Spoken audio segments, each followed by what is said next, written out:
৭৫-এ বঙ্গবন্ধু হত্যাকাণ্ড তো আম পৃথিবীর ইতিহাসে বিরল। রাজনৈতিক হত্যাকাণ্ড অনেক আছে। এই জাদুঘরের ভেতর দিয়ে যেটা দেখা গেছে যে কেউ যখন হেঁটে যায়, তিনি আসলে ইতিহাসের ভেতর দিয়ে হেঁটে যাচ্ছেন। ইতিহাসে কিন্তু কোনো কিছুই হারিয়ে যায় না। হয়তো ধুলোয় ঢাকা পড়ে থাকে। জাদুঘরের যাত্রাটাই কিন্তু এই জাদুঘরের শক্তিময়তাকে আর ভবিষ্যৎকে মনে হয় যেন নির্ধারণ করে দিয়েছিল। সরকারের সমর্থন ছিল, ১০০ কোটি টাকার প্রকল্প ছিল, ১০৫ কোটি টাকার। আমাদের কল্পনারও বাইরে। অনেক সময় অনেক জঙ্গি হামলাও হয়েছে। আমরা তখন কিছুটা বিচলিত ছিলাম। তো জাদুঘরে এসে দেখে টেখে উনিও আমাদেরকে তো অভিনন্দনই জানালেন এবং মন্তব্য খাতায়ও লিখলেন, জাতির শৌর্য-বীর্য এখানে প্রতিফলিত হয়েছে। পরে দেখলাম যে উনি উনার দৃষ্টিভঙ্গি পাল্টে ফেললেন।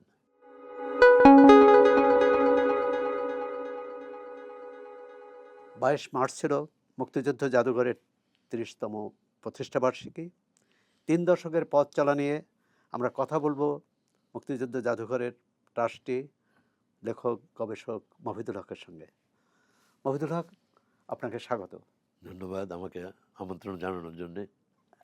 প্রথমেই আপনাকে অভিনন্দন জানাই, আপনার প্রতিষ্ঠানকে অভিনন্দন জানাই, মুক্তিযুদ্ধ জাদুঘরকে। মুক্তিযুদ্ধ জাদুঘর আপনার না, আমাদের সবার প্রতিষ্ঠান। ৩০ বছর এর পথ চলায় চড়াই উতরাই ছিল এবং তার মধ্যে সেই বিষয়ে আসব। তার আগে আপনার কাছে জানতে চাই যে বাংলাদেশে তো হয় সরকারি প্রতিষ্ঠান, হয় নাহলে ব্যক্তিগত প্রতিষ্ঠান, কিন্তু এই ধরনের জন উদ্যোগের উদাহরণ খুব কম। তা আপনারা কীভাবে এই চিন্তা করলেন এবং সেটাকে বাস্তবায়ন করলেন এবং মুক্তিযুদ্ধ কেন্দ্রিক প্রতিষ্ঠান? আমার মনে হয় যে মূল যে জায়গাটা সেটা হচ্ছে জন উদ্যোগ এবং জন উদ্যোগে যে অনেক কিছু হতে পারে বা সমাজেরও যে অনেক রকম শক্তি রয়েছে, এটা তো আমার মনে হয় যে মুক্তিযুদ্ধ হচ্ছে এটার প্রকাশ। যে মুক্তিযুদ্ধ আমরা জানি ধাপে ধাপে কিভাবে জাতি মুক্তিযুদ্ধে উপনীত হলো এবং যখন যুদ্ধ শুরু হলো তখন কিন্তু সরকার ছিল না, কিন্তু প্রতিরোধ তো শুরু হয়ে গেল আর প্রতিরোধটা জন উদ্যোগই হলো। আর এই জন উদ্যোগের আহ্বানও ছিল ওই যে তোমাদের যার যা কিছু আছে তাই তাই নিয়ে প্রস্তুত হও, বা জনগণকে যে একত্রিত করা একটা আদর্শে মুক্তির জন্যে বাঙালির। তো সরকার পরে গঠিত হলো, সেটাও কিন্তু একটা শাসনতান্ত্রিক পদ্ধতিতেই সেটা হলো। ফলে দুইয়ের একটা সম্মিলন কিন্তু মুক্তিযুদ্ধ। তো আমরা কিন্তু মানে পরে একটা কাঠামোগত আর একটি জনগণের স্বতঃস্ফূর্ত। হ্যাঁ, হ্যাঁ, বলা যায় যে একটা আদর্শগত শক্তি আর একটি কাঠামোগত শক্তি, দুটোর একটা সম্মিলন হলো। আর আমরা কিন্তু সাধারণভাবে অনেক বেশি রাষ্ট্র নির্ভর হয়ে গেছি। এটা ক্রমেই আরও বেড়েছে এবং রবীন্দ্রনাথ সেই ১৯০৫ সালেই বলেছিলেন যে প্রাচ্য সমাজের বৈশিষ্ট্য হচ্ছে যে এখানে রাষ্ট্রশক্তি প্রবল নয়, সমাজ শক্তি অনেক বলবান। তো এই সমাজ শক্তিটাকে কিন্তু আমরা অনেকভাবে মানে অবহেলা করেছি। আর বহু কিছুতেই আমরা নির্ভর করেছি সরকার করে দিবে, রাষ্ট্র করে দিবে। তো মুক্তিযুদ্ধ পরবর্তী যে বাংলাদেশের অভিজ্ঞতা সেটা তো খুবই একটা বলা যায় যে পতন অভ্যুদয়ের একটা এবং এমনকি অনেক ক্ষেত্রে রক্তাক্ত অভিজ্ঞতাও বটে। ৭৫-এ বঙ্গবন্ধু হত্যাকাণ্ড তো পৃথিবীর ইতিহাসে বিরল। রাজনৈতিক হত্যাকাণ্ড অনেক আছে, কিন্তু এত প্রতিহিংসা পরায়ণ হত্যা অনেকটা মধ্যযুগীয়, যে সপরিবারে হত্যা করা, নারী শিশু কাউকেই রেহাই না দেওয়া, এটা কোনো কেবল রাজনৈতিক কর্মকাণ্ড নয়, এর পিছনে একটা প্রবল সহিংসতা কাজ করে। তো তারপরে তো একটা সময় গেছে যখন মুক্তিযুদ্ধের ইতিহাসকে বিকৃতির দিকে নিয়ে যাওয়া বা বিস্মৃতির দিকে ঠেলে দেওয়া। এমনকি মুক্তিযুদ্ধের কথাও সেভাবে উচ্চারণ করা যেত না। না, পাঠ্য বইয়ে অনেকভাবেই পরিবর্তন করা হয়েছে। তো এই যে বিস্মৃতি বিকৃতির একটা জায়গা, এই জায়গাটা কিন্তু এটাও কিন্তু নানা রকম উত্থান পতন, এর মধ্যেও দ্বন্দ্ব সংঘাত ছিল। সমাজও চেষ্টা করেছে নানাভাবে স্মরণ করার জন্যে। আর সেইখানে সবচেয়ে বড় কথা যে এই সমস্ত কিছুর মধ্যে কিন্তু মুক্তিযুদ্ধকে বাঁচিয়ে রেখেছে কিন্তু সমাজ, এবং সেটা নানাভাবে ঘটেছে। এবং সেটার একটা বড় অংশ ঘটেছে যে নানা রকম লেখালেখি হয়েছে, নাটক হয়েছে, চলচ্চিত্র হয়েছে, ছবি ভাস্কর্য তৈরি হয়েছে। ফলে একদিকে কিন্তু চেতনাটা কিন্তু বহমান ছিল। আমি যদি বলি কেবল যে সরকারের দিক থেকে দেখলে একরকম ছিল, সমাজের বাস্তবতায় আরেক রকম। কিন্তু ইতিহাসকে রক্ষা করা, ইতিহাসের স্মৃতিস্মারক আহরণ, সংগ্রহ করা, সংরক্ষণ করা, উপস্থাপন করা, এই কাজটি তো আসলে রাষ্ট্র করে থাকে। তো আমাদের বাস্তবতা দাঁড়ালো যে রাষ্ট্রের উপরে যদি আমরা নির্ভর করি তাহলে হয়তো আরও সময় চলে যাবে, বা রাষ্ট্র যখন এই উদ্যোগ নেবে তখন সেটাও সঠিক উদ্যোগ হবে কিনা সেটা নিয়েও দ্বিধাদ্বন্দ্ব থাকে। তো এরকম একটা সময়ে যখন মুক্তিযুদ্ধের 25 বছর আমাদের সামনে চলে আসলো, বলা যায় দুয়ারে করাঘাত করছিল, তখনই আসলে আমরা বন্ধু বৃত্তের মধ্যেই একটু চিন্তা ছিল যে আমরা কি করতে পারি। এর মধ্যে কে কে ছিলেন 8 জন প্রথম দিকে? ট্রাস্টি আমরা ছিলাম। তো এই 8 জন ট্রাস্টি আমরা আমাদের নানা সময়ে বসা হতো, আর এর পেছনেও অনেক যদি কারণ ছিল। এদের নাম বলেন। আহ, নাম তো প্রয়াত 3 জনের নাম তো আগে স্মরণ করি, যে আলী জাকের, আহ, স্বনামধন্য ব্যক্তিত্ব, রবিউল হুসাইন স্থপতি, কবি। কবি, লেখক এবং নানা রকম সামাজিক উদ্যোগে জড়িত, জিয়াউদ্দিন তারেক আলী। আমার মনে হয় যে তাকে সবাই চিনবে মুক্তির গানের মধ্য দিয়ে, কিন্তু এই যে সাংস্কৃতিক যে দীর্ঘ আন্দোলন চেতনা সেটার সঙ্গে খুবই জড়িত। এছাড়া ডক্টর সারোয়ার আলী, এই 3 জন ছাড়াও যারা আমরা, আক্কু চৌধুরী, খুবই বলা যায় যে মুক্তিযুদ্ধ জাদুঘরের সেই প্রতিষ্ঠার সময় এবং দীর্ঘকাল একটা এবং প্রাণশক্তি নিয়ে কঠোর শ্রম অ- অত্যন্ত দিয়েছেন। কঠোর নিরবচ্ছিন্ন শ্রম যার এখানে রয়ে গেছে। এবং এছাড়া তো আপনি সারাজাকের আপনি আছেন সারাজাকের সারা রয়েছে, জায়গায়। আমি রয়েছি। তো আমরা, এবং আসাদুজ্জামান নূর, তিনিও স্বনামধন্য ব্যক্তিত্ব, পরে রাজনীতিতেও অংশগ্রহণ করেছেন। তো এই 8 জন আমরা ছিলাম। আমরা একটা ছিল যে আমরা দলীয় কোনো সম্পৃক্ততার বাইরে থেকে এটা করব। আর সবচেয়ে বড় যেটা ছিল যে 1995 সালে আমরা একটা মুক্তিযুদ্ধ স্মৃতি ট্রাস্ট গঠন করি। একটা ট্রাস্ট বৈধভাবে একটা গঠিত হয় এই 8 জনকে নিয়ে। আর ট্রাস্ট যে কাজ করবে সেটার মধ্যে মুক্তিযুদ্ধ জাদুঘরটা ছিল একটা অন্যতম দিক। আর যেটা মূল উপলব্ধি ছিল যে মুক্তিযুদ্ধ জাদুঘর যদি করতে হয়, যেহেতু 25 বছর আসছে এবং সরকারের উপর নির্ভর করলে আরও হয়তো 25 বছর চলে যাবে, কিন্তু স্মারক তো অনেক হারিয়ে যাচ্ছে, নষ্ট হয়ে যাচ্ছে। তো সেটা সংরক্ষণ, আর এই কাজটি করতে হলে অবশ্যই সমাজের সার্বিক অংশগ্রহণ। সহযোগিতা, সমর্থন, অংশগ্রহণ প্রয়োজন হবে। একটা জাদুঘর কিন্তু মানে 8 জন, 20 জন, 80 জন মিলেও করতে পারে না মুক্তিযুদ্ধের জাদুঘর। হয়তো ব্যক্তিগত জাদুঘর, ব্যক্তিগত সংগ্রহের জাদুঘর অবশ্যই সেটা গুরুত্বপূর্ণ, কিন্তু তো সেই জন্য আমরা শুরু থেকে এটা নিয়ে খুব মানে আমাদের মধ্যে দ্বিধাহীন ছিলাম আমরা, যে আমরা মানুষের কাছে যাব, এই আবেদনটা করব, এবং মানুষ যদি সাড়া দেয় তাহলে এই জাদুঘর সম্ভবপর।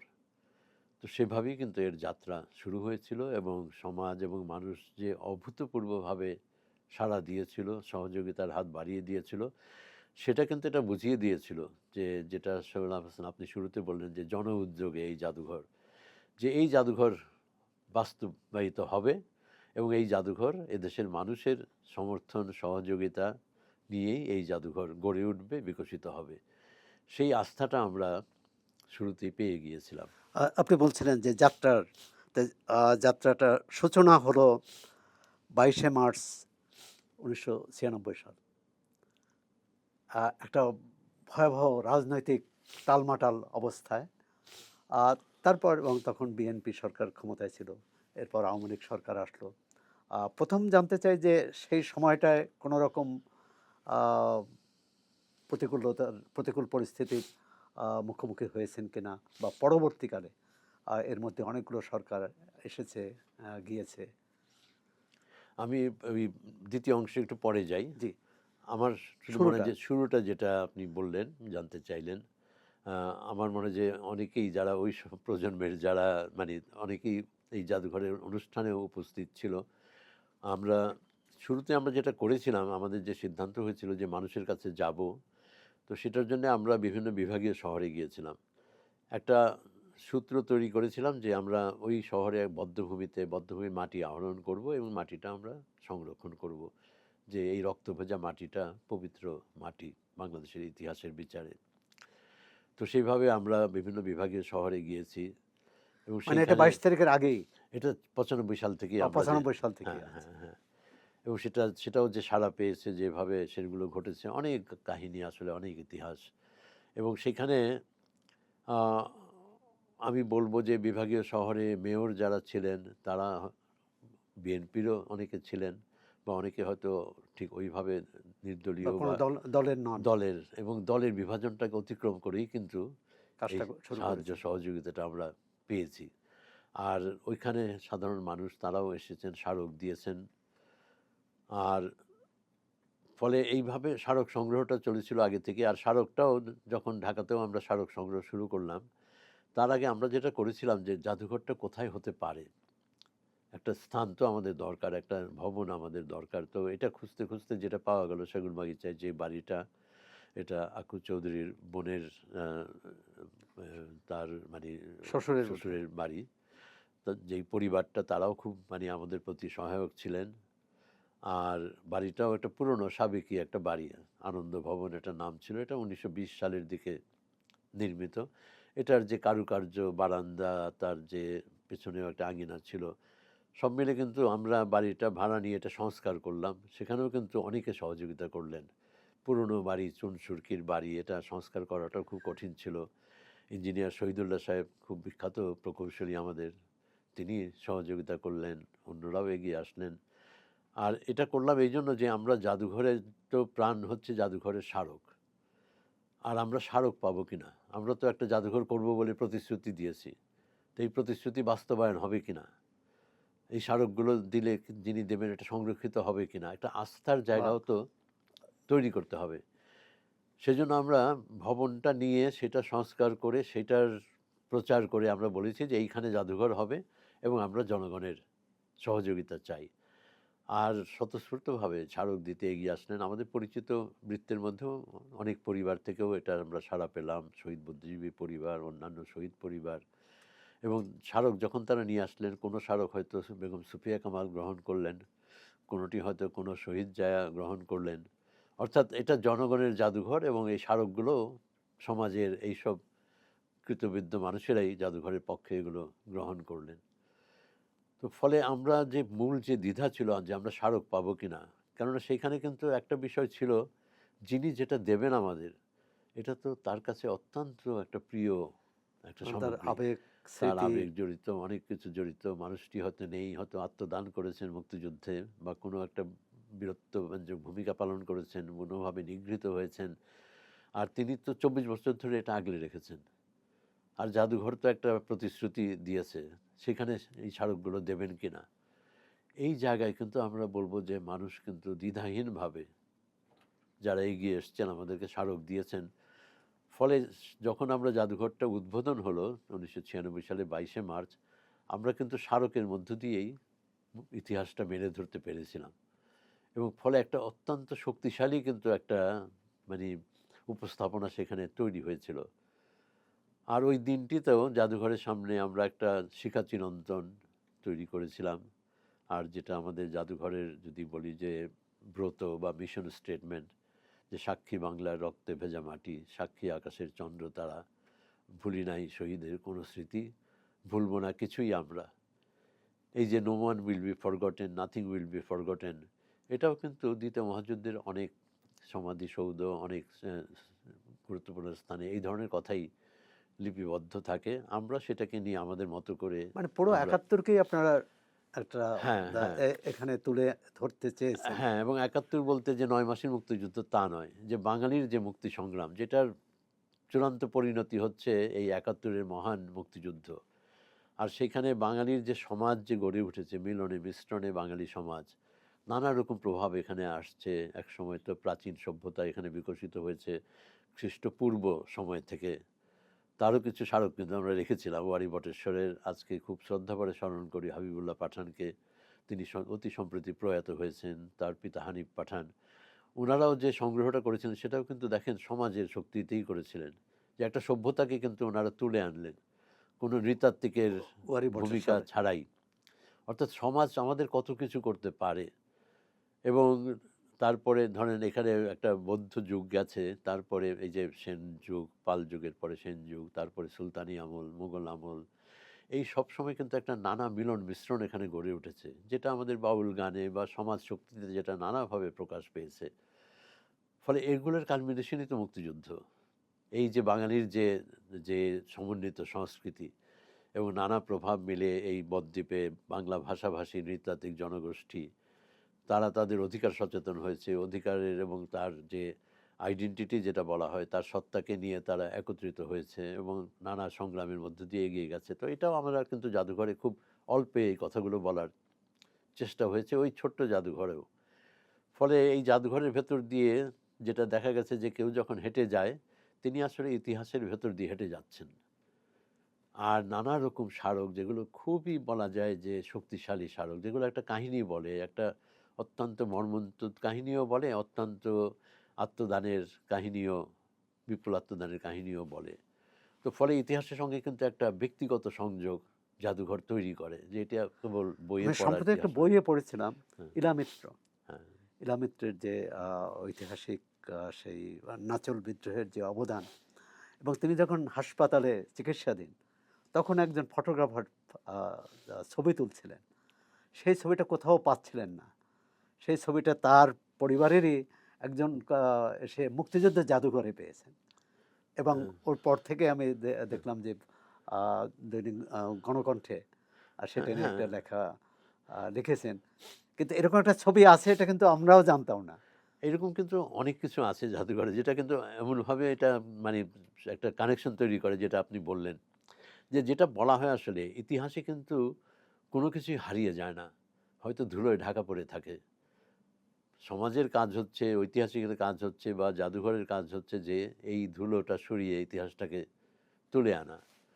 তো এরকম ছবির প্রসঙ্গে আমার মনে হচ্ছে যে আমাদের জাদুঘরে সত্যেন সেন যে বিপ্লবী এবং সাহিত্যিক, তার কিন্তু জেলখানার চিঠি আমাদের অনেক আছে, তার বোনের কাছ থেকে আমরা পেয়েছিলাম সঞ্জিদা খাতুনের সূত্রে।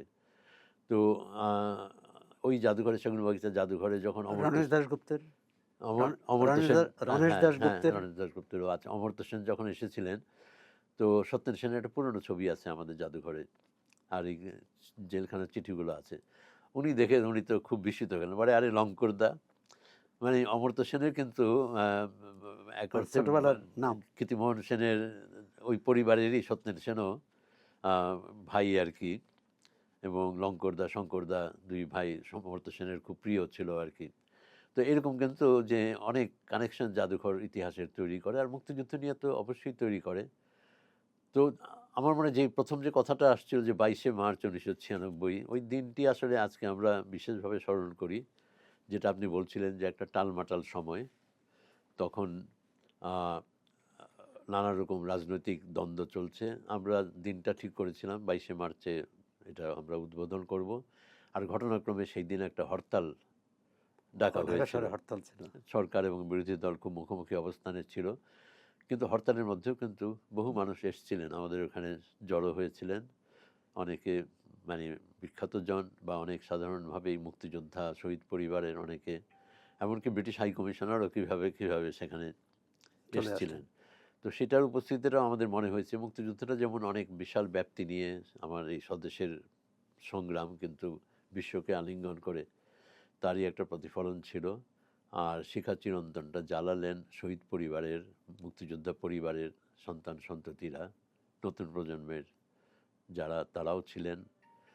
আর গান হলো দুটো, একটা মুক্তির মন্দির ও সোপানতলে কত প্রাণ হলো বলিদান, সেই 40-এর দশকের মোহিনী চৌধুরীর গান, যেটা এখনও কিন্তু বারবার গাওয়া হয়। মানে একে মানে হ্যাঁ, সেই আবেগ ও সেই আবেদন। আর অনুভূতি। আমার সোনার বাংলা, সেখানেও তো অনেক প্রখ্যাত শিল্পীরাও ছিলেন। আর তখন ঝরঝর করে বৃষ্টি নেমে গেল হঠাৎ। তো সবাই বৃষ্টিতে ভিজছে, পতাকাটা তোলা হচ্ছে বৃষ্টি ভেজার মধ্য দিয়ে, কণ্ঠে এই জাতীয় সঙ্গীত। তো মনে হলো যে ওই মুহূর্তটাও কিন্তু একটা মানে বলা যায় যে অনেকটা বলে না যে ম্যাজিক্যাল মোমেন্ট। এই যাত্রা শুরুর সময় মনে হলো প্রকৃতিরও একটা আশীর্বাদ যেন ঝরে পড়লো। তো সব মিলে জাদুঘরের যাত্রাটাই কিন্তু এই জাদুঘরের শক্তিময়তাকে আর ভবিষ্যৎকে মনে মনে হয় যেন নির্ধারণ করে দিয়েছিল। ছোট পরিসরে বহু বছর জাদুঘর ছিলেন, তো আমরা যখনই যেতাম মনে হতো যে জাদুঘরের জন্যই বোধহয় এই কাঠামোগুলো তৈরি করা, মানে এই বাড়িটা বোধহয় জাদুঘরের জন্যই। এখনও কিন্তু এটা মনে হয় ওখান থেকে সামনে থেকে গেলে। সেই ছোট পরিসর থেকে বড় পরিসরে গিয়েছেন, এখন জাদুঘরের নিজস্ব ভবন হয়েছে, অনেকগুলো বিভাগ, অনেকগুলো স্থাপনা, আরও নতুন নতুন অনেক আপনারা উপাদান জড়ো করেছেন। এই যাত্রাটা যদি বলেন, এবং ওখানে মানে আপনাদের একটা একটা ওই একটা কর্মসূচি ছিল ভ্রাম্যমাণ আ সেই স্কুল হুম। শিক্ষার্থীদের জন্য। সেই কর্মসূচিটা কিভাবে চলছে, বা এখন আ চলছে না স্থগিত আছে? আর এই যাত্রাটা এখান থেকে আ আগারগাঁওয়ে সেই নিজস্ব ভবনে যাওয়ার গল্পটা যদি বলেন। আ আসলে অনেক কাহিনী, অনেক কিছু এখানে জড়িত। বহু সংক্ষেপে মানুষের বহু বলেন, রকম। কারণ একটা তো হচ্ছে যে, যে অভিযাত্রাটা শুরু হলো, এটা যেই প্রভাবটা সমাজে তৈরি করলো জাদুঘর, এবং এই প্রভাবটা জাদুঘরের সঙ্গে মানুষের সম্পৃক্ততা দিয়েই তৈরি হলো। সেটা কিন্তু মানে এটা ধর্ম, বর্ণ, দল নির্বিশেষে। এটা একেবারেই বলুন। আমাদেরও লক্ষ্য ছিল কি যে আমরা যেন মুক্তিযুদ্ধের বাণীটাকে এই দলগত বিভাজনের বাইরে নিয়ে যেতে পারি। যে কারণে আমরা সিদ্ধান্ত নিয়েছিলাম শুরুতেই যে আমরা ইতিহাসটা শেষ করব ১৬ই ডিসেম্বর ১৯৭১-এ। তারপরে কি হলো না হলো সেটার মধ্যে আমরা যাব না। এবং যেন যিনি যেই মতেরই অনুসারী হোক, অবশ্যই মুক্তিযুদ্ধ বিরোধী নয়, যে আ তিনি যেন বিশেষ করে নতুন প্রজন্মের যারা সন্তান-সন্ততি তারা যেন মুক্তিযুদ্ধটাকে সার্বজনীন একটা ইতিহাস এবং মূল্যবোধ হিসাবে গ্রহণ করতে পারে। ফলে এই একটা জায়গায় আমরা মনে হয় যে এটা আমরা তৈরি করতে পেরেছিলাম, যে এটা। আর তার নতুন সঙ্গে প্রজন্মের কাছ থেকে কিরকম সাড়া পেলেন এই যে আপনারা অনেক, ভ্রাম্যমাণ অনেক কর্মসূচি? রকমভাবে যেটা আপনি বলছেন, যে তারপরে তো আমরা জাদুঘরটা আসলে মুক্তিযুদ্ধ জাদুঘরটা এটা হয়েছে কি যে এটা আমাদেরও চেষ্টা ছিল, আর সমাজেও এটাকে এগিয়ে নিয়ে গেছে যে এটা কিন্তু একটা সক্রিয় জাদুঘর। এটা যে কেবল একটা জাদুঘর দরজা খুলবে, বন্ধ করবে ১০টা ৫টা তার তা নয়। আর এই সক্রিয়তার অনেক দিক। একটা হচ্ছে স্মারকগুলো কিন্তু আমরা ক্রমাগত পেতে শুরু করলাম। আরও বহু স্মারক আমাদের কাছে আসতে লাগলো। দেশের থেকে, দেশের বাইরে থেকেও আমরা। অনেকের ব্যক্তিগত সংগ্রহে বিশাল তথ্য ভাণ্ডার ছিল, যেগুলো আমাদেরকে দিয়ে আসলেন। এস এ জালালের পরিবার, তিনি টোকিওতে তিনি তখন কাজ করতেন। তিনি সবকিছু জমা রাখতেন, এবং এই প্রবাসী সরকারের সঙ্গে তার যত রকম চিঠিপত্র। শেখ আহমদ জালাল শেখ আহমেদ জালাল, যিনি পরে উপদূতাবাসে ছিলেন, কলকাতায়ও কলকাতায় বিদেশ ছিলেন, জি। মন্ত্রণালয়ে ছিলেন। তো তার ইচ্ছা ছিল তিনি একটা বই লিখবেন, কিন্তু তিনি প্রয়াত হয়ে গেলেন, ওইসব ব্যবহার করতে পারেন। কিন্তু তার পরিবার আমাদেরকে, তারও ইচ্ছা ছিল যে এগুলো জাদুঘরে দেবেন। প্রায় ২০-২২ ভলিউম আমরা এগুলো কপি করে সংরক্ষণ করেছি। এরকম বহু কিছু আমাদের কাছে। আর তার সঙ্গে হচ্ছে যে নানা রকম কর্মসূচি যেটা। তো একটা হচ্ছে আমরা একটা মোবাইল বাস একটা সংগ্রহ করতে পেরেছিলাম, যেটার ভেতরে একটু স্মারক দিয়ে একটা ছোট জাদুঘর, ক্ষুদে জাদুঘর বলা যায় আরকি। এবং সেইটা নানা জায়গায় যেত। তারপরে আমরা এটাকে দেখলাম যে এটাকে বিশেষভাবে শিক্ষা প্রতিষ্ঠান কেন্দ্রিক করা যায়, এবং তখন এটা শিক্ষা প্রতিষ্ঠানগুলোতে যাওয়া শুরু করলো। আর সেইখানে আমরা একটা তথ্যচিত্র আছে, তানভীর মোকাম্মেল তৈরি করে দিয়েছিলেন ২২ মিনিটের, যে বাঙালির মুক্তি সংগ্রামের ইতিহাস, সেটাও দেখানো হতো। সেখানে সব অরিজিনাল ফুটেজ। ফলে কিন্তু ওটা দেখেও কিন্তু তখন এই ছেলেমেয়েরা তখন একটা মুক্তিযুদ্ধের সম্পর্কে একটা ভালো ধারণা পেত। আর ভেতরে স্মারকগুলো তো তারা দেখতো, মুক্তিযুদ্ধের স্মারক, মুক্তিযুদ্ধে আপনি ব্যবহৃত কি স্মারক। ৬৪ জেলায় যেতে পেরেছেন? আমরা ৬৪ জেলায় যেতে পেরেছি। আর এতে যে সাড়া পাওয়া যেত সেটা দেখে আমরা তখন এটাকে আরও বলা যায় যে সুনির্দিষ্ট করলাম। কেননা ছেলেমেয়েরা মন্তব্য খাতায় লিখতো যে তখন যদি আমার জন্ম থাকতো, বা আমি যদি মানে ছাত্র আমিও থাকতাম, যুদ্ধে আমিও যেতাম। যুদ্ধে যেতাম। তো আমরা তখন একটা আবেদন করলাম, আমরা শিক্ষকদের সঙ্গে আলোচ করে, যে তাদেরকে তো আমরা ব্যবহার করতে পারি। তো আমাদের মনে হলো যে তারা তো মুক্তিযুদ্ধের পরে তাদের জন্ম। আমরা ওরকমই আবেদন করলাম যে তোমার জন্ম তো মুক্তিযুদ্ধের অনেক পরে। কিন্তু তুমি মুক্তিযুদ্ধের ইতিহাসের কিছু পরিচয় পেয়েছো, কিছু তুমি জানো। আর তোমার পরিবারে বা পাড়া প্রতিবেশীর মধ্যে অনেক মানুষ আছেন যারা মুক্তিযুদ্ধ দেখেছেন। তিনি কোনো বীর মুক্তিযোদ্ধা হতে পারেন, তিনি তোমার দাদি নানির মতো কোনো সাধারণ গৃহবধূও হতে পারেন, বা কোনোভাবে। তো প্রত্যেকেরই অভিজ্ঞতার একটা মূল্য আছে। তো তুমি তাদের একজনকে বেছে নাও, তার কাছে তুমি শোনো তার মুক্তিযুদ্ধের দিনগুলোর তিনি কিভাবে দেখেছেন, আর এটা লিখে আমাদেরকে পাঠাও তোমার শিক্ষকের মাধ্যমে। কিরকম সাড়া পেলেন? এটা এখন আমি বলব যে এটা মানে ওরাল হিস্ট্রি যদি আমি মানে ইতিহাসটা দেখি, তাহলে এটা দেশে এবং দেশের বাইরে এটা বিপুলভাবে সমাদৃত হয়েছে। আমাদের এখন প্রায় ৫৫,০০০ এই এই কাহিনী, প্রত্যক্ষদর্শী ভাষ্য এই আমাদের কাহিনী। জমা হয়েছে। আমরা বলেছি যে তুমি যেটা লিখে পাঠাবে তোমার হাতের লেখা নিয়ে ভাববে না, বানান ভুল নিয়ে চিন্তা করবে না, ব্যাকরণ নিয়েও ভাবতে হবে না, কিন্তু তুমি যেটা শুনেছো সেটাকেও যেন তুমি সঠিকভাবে প্রতিফলিত করতে পারো তোমার লেখায়। আমাদের একটু ভয় ছিল যে তারা পারবে কিনা। আমরা দেখেছি প্রায় 96-97 ভাগ ক্ষেত্রেই তারা খুব সঠিকভাবে এটা লিখেছে। এটা পড়লেও তো বোঝা যায় যে একটা সেই মানে ইতিহাসটা মানে কোনো বানোয়াট ইতিহাস লিখছে না সঠিক ইতিহাস। এটা বানোয়াটের কোনো প্রশ্নই আসেনি।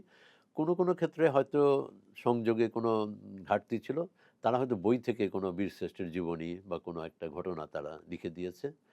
আর আমাদের দেশে তো বিদ্যালয়ে যে মানে স্বতঃপ্রণোদিত হয়ে তুমি একটা মৌলিক লেখা লিখবে, এটা খুব বেশি চর্চা উৎসাহিত করা করা হয় হয় না, না। চর্চা করা হয় না। কিন্তু এটা তো মৌলিক লেখাই তাকে লিখতে হবে। ফলে এটা কিন্তু একটা শিক্ষামূলক কাজও। সে কিন্তু একটা বলা যায় যে স্বাধীনভাবে সে একটা সাক্ষাৎকার পরিচালনা করছে। সাংবাদিকদের যেটা করতে হয় প্রতিনিয়ত। সে নিজে বাছাই করছে যে কার সাক্ষাৎকার সে নেবে। এবং সে তার সঙ্গে সাক্ষাৎকারটা করে সেটা আবার সে লিখছে। লিখে আবার পাঠাচ্ছে। তো এই প্রক্রিয়ার মধ্যে সেও কিন্তু একটা বলা এটা কি যায় যে সবাই স্কুলের ছাত্র? না স্কুল, কলেজও আছে? কলেজও আছে কিন্তু বেশিরভাগই স্কুলের। তো এখানে আরেকটা ঘটনা হয়েছে কি যে আমাদের তো এই এই সময়টাতে আমাদের স্কুলে তো ভর্তির হার তো অনেক বৃদ্ধি পেয়েছে। অনেক আমাদের তো এবং সেইখানে মেয়েদের অংশগ্রহণও তো অনেক, প্রাইমারি স্কুলে তো কিছুটা বেশি বরং বেশি মেয়েদের। সেকেন্ডারি তো মেয়ে ছেলে সমান সমান। তারপরে তো ঝরে পড়াটা শুরু শুরু হয়। হয়। তো আমাদের যে এই যে ৫৫,০০০ আমরা যে প্রত্যক্ষদর্শী ভাষ্য পেয়েছি তার অর্ধেক হচ্ছে নারীর কণ্ঠ।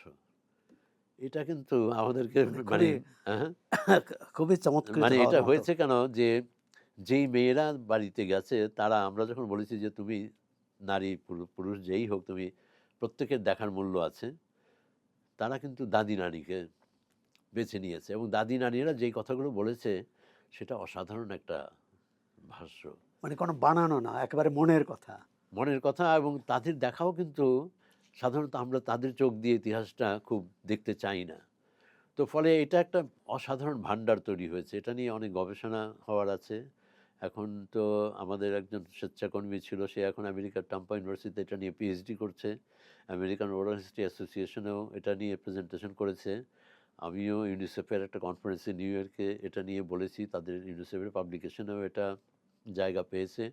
এবং এটা একটা খুব মানে বলা যায় একটা অন্যতম গুরুত্বপূর্ণ ওরাল হিস্ট্রি প্রজেক্ট হিসাবে কিন্তু দেশে দেশের বাইরে স্বীকৃতি পেয়েছে। আপনারা প্রতি বছর একটা কাজ করেন প্রতিষ্ঠা বার্ষিকীকে সামনে রেখে, যে সেটা হচ্ছে একজন বিদেশি বন্ধু, মানে যারা মুক্তিযুদ্ধের সঙ্গে যুক্ত ছিলেন অথবা বাংলাদেশের মুক্তিযুদ্ধ নিয়ে তাদের আগ্রহ আছে, কাজ আছে, আর এদেরকে বাংলাদেশে নিয়ে আসা এবং তাদের মুখে তাদের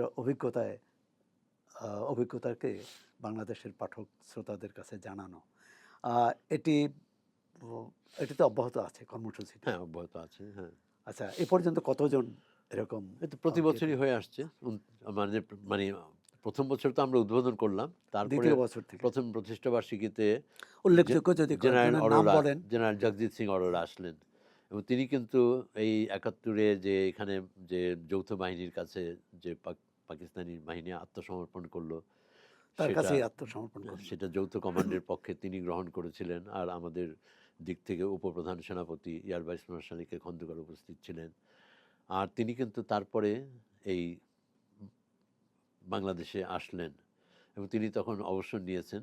তার জন্য এটা খুব একটা আবেগময় যে- যাত্রা ছিল। এবং তিনি প্রতিষ্ঠাবার্ষিকী বক্তৃতায় খুব মুক্ত কণ্ঠে তিনি মুক্তিযোদ্ধাদের প্রশংসা করলেন, তারা যে ভূমিকা পালন করেছে। উনি বলছেন যে মুক্তিযুদ্ধের মূল মূল কাজটি মুক্তিযোদ্ধারাই করেছেন এদেশের, আমরা হ্যাঁ, সহায়তা করেছি। সহায়তা করেছি এবং তার বলাটা একটা অন্য তাৎপর্য বহন করে। তো ফলে এই প্রতিষ্ঠা বার্ষিকীর মধ্য দিয়ে আমরা কিন্তু আবার ইতিহাসটাকেও নানাভাবে আহ, তারপর সাংবাদিক, বুদ্ধিজীবী যারা ছিলেন হ্যাঁ তাদেরকেও হ্যাঁ যুক্ত করেছেন যুক্ত আপনারা করেছি। প্রতিবার। আরেকটা হলো কি যে কেবল প্রতিষ্ঠা বার্ষিকীতে নয়, এই যোগাযোগগুলো অনেকভাবে হলো, তখন নানাভাবে আবার তাদের আশাটা বা যখন তারা এখানে এসছেন আমরাও নানাভাবে চেষ্টা করেছি যোগসূত্র তৈরি করতে। তো মুক্তিযুদ্ধ জাদুঘরটা হওয়াতে হলো কি যে বহু মানুষ তো এটার সঙ্গে সম্পৃক্ত, দেশের ভেতরে দেশের বাইরে, এবং দেশের বাইরেরও কিন্তু অনেক মানুষ এখানে নানাভাবে তাদের অনেক রকম সংগ্রহ কিন্তু আমাদের দিয়েছেন এবং অনেক বড় বড় সংগ্রহ আমাদের আছে এবং সেটা বাইরের মানুষের অবদান। তো সব মিলে আমি বলবো যে এই জাদুঘরটা আসলে একটা প্ল্যাটফর্ম তৈরি করেছে। আমরা তো ট্রাস্টিরা, এটা হয়তো আমরা একটা উপলক্ষ বা আমরা এটার সঙ্গে বা ব্যবস্থাপনার সঙ্গে পরিচর্যার মধ্যে আছি, কিন্তু পরিচর্যা, কিন্তু এটা জনগণের প্ল্যাটফর্ম। জনগণের এবং এই জনগণের ব্যাপারটা অনেক প্রসারিত এবং এত কাহিনী আছে, এত ঘটনা আছে, এটা বলে শেষ করার নয়। তো ফলে তখন একটা প্রশ্ন দাঁড়ালো যে আমাদের তো একটা স্থায়ী জাদুঘর দরকার। এই যে এত স্মারক আসছে, এগুলো তো সংরক্ষণ করতে হবে, উপস্থাপন করতে হবে। আর তাছাড়া ওই ছোট জাদুঘরে তো এটা আমরা সব কিছু মেলে ধরতে পারছি না। তো স্থায়ী জাদুঘরের জন্য আমরাও একটু অর্থ সংগ্রহ করা, আমাদের একটা লটারি কয়েকটা আমরা করতে পেরেছিলাম। সেটা থেকেও কিছুটা আর্থিক সংস্থান ছিল, খুবই সামান্য, কিন্তু অল্প কিছু কোনো জমি কেনা যায় কিনা, মানে ৫ কাঠা ১০ কাঠা হলেও তো মানে একটা স্থায়ী কিছু করা। তো একটা হচ্ছে যে এই জাদুঘরটা একটা স্বীকৃতি অর্জন করেছিল দেশের ভিতরে। আমরা যখন শুরু করলাম তখন তো, যদি রাজনৈতিক অর্থে বলে, বিএনপি সরকার, তারপরে আওয়ামী লীগ সরকার আসলো। আওয়ামী লীগ সরকার, বিএনপি সরকারের তার পরপরই তো মানে নির্বাচন হলো, আওয়ামী লীগ সরকার চলে আসলো। তারা জাদুঘরের প্রতি একটা সমর্থন সূচক তাদের একটা অবস্থান ছিল, কিছুটা আর্থিক বরাদ্দ তখন অর্থমন্ত্রী বোধহয় কিবরিয়া সাহেব ছিলেন, তিনি জাদুঘরের জন্য দিলেন, জাদুঘরের কর্মসূচির জন্য। তারপরে আবার বিএনপি সরকার আসলো, ওই বরাদ্দটা কিন্তু অব্যাহত থাকলো। তখন অর্থমন্ত্রী তার কিছুটা বাড়লো, তারপরে আবার আওয়ামী লীগ সরকার আসলো আবার।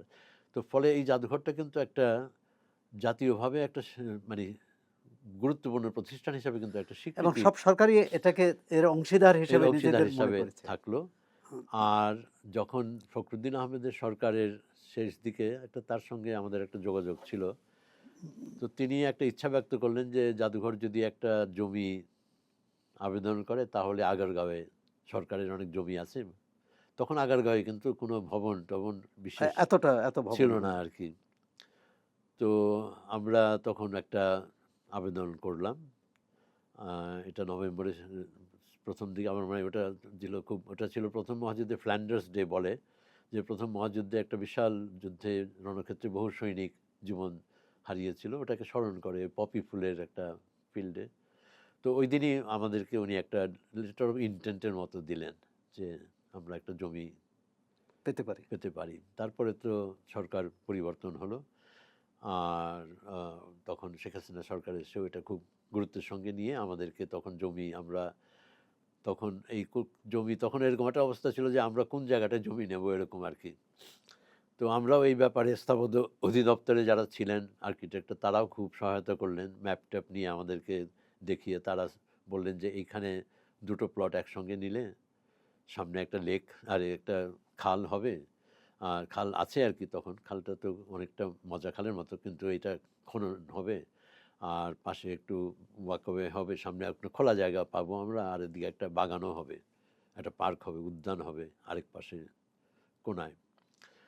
তো সেই জায়গাটা আমরা তখন পেয়ে গেলাম। আর তখন হচ্ছে স্থায়ী জাদুঘর নির্মাণ করা, এটাও আরেক চ্যালেঞ্জ, কিন্তু সেটাও হয়ে গেল।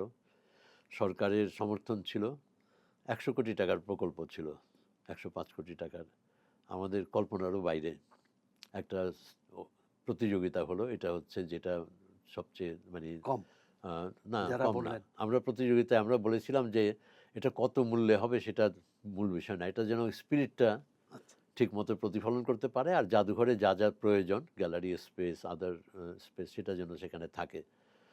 তো এটা অ্যাওয়ার্ড উইনিং ডিজাইন। আমাদের জুরি বোর্ডেও বাইরের আইকম থেকেও সদস্য ছিলেন, ইন্টারন্যাশনাল কাউন্সিল অফ মিউজিয়াম থেকে অন্যান্য স্থপতিরাও ছিলেন। তো এই ১০০ কোটি টাকার প্রজেক্টে আমাদের একটা লক্ষ্য ছিল সরকারের সহায়তা আর জনগণের সহায়তা যেন পারস্পরিক সমন্বিত থাকে। এটা যেন, তো আমরা বলবো যে ৫৫ কোটি টাকা সরকারের দিক থেকে আমরা পেয়েছি এই কয়েক বছর যখন কনস্ট্রাকশন হয়, আর ৪৫ কোটি টাকা জনগণের দিক থেকে এই সহায়তা। এটা কর্পোরেট বাণিজ্যিক প্রতিষ্ঠান থেকে সাধারণ মানুষ, স্কুলের ছেলে মেয়ে, আমরা যত স্কুলে কাজ করেছি বহুভাবে তারাও টাকা সংগ্রহ তাদের করে টিফিনের পয়সা বাঁচিয়ে বাঁচিয়ে তারা এখানেও দিয়েছে। করেছে। আচ্ছা, আমরা প্রায় শেষের দিকে আসছি। তো বলছেন যে এতদিন তো আপনাদের যাত্রার, মসৃণ যাত্রার কথা বললেন। কোথাও কোথাও বাধার সম্মুখীন হয়েছেন, প্রতিকূল পরিস্থিতির মুখোমুখি হয়েছেন এরকম অভিজ্ঞতা? একটা বলবো যে দেশের ভেতরে অনেক উত্থান পতন হয়েছে, অনেক সময় অনেক জঙ্গি হামলাও হয়েছে। আমরা তখন কিছুটা বিচলিত ছিলাম, কিন্তু আমরা কোনো হামলার শিকার হইনি। আর আমরা একটা জাদুঘর পরিচালনার ক্ষেত্রে আমরা জাদুঘরের যেমন কর্মকর্তা যারা কর্মচারী রয়েছেন তাদের বেতন আমরা নিজস্ব তহবিল থেকে দেই। আমরা কর্মসূচির জন্য সরকারের সহায়তা নেই, যে মোবাইল মিউজিয়াম মিউজিয়াম যেটার কথা বললাম, বা অন্যান্য কর্মসূচির ক্ষেত্রে আমরা নিজেরাও করি, সরকারও করি, আবার জনগণেরও অনেক সম্পৃক্ততা থাকে। আমরা অনেক বড় বড় অনুষ্ঠান উৎসব বড় বড় কাজ করেছেন। কাজ করতে পারি।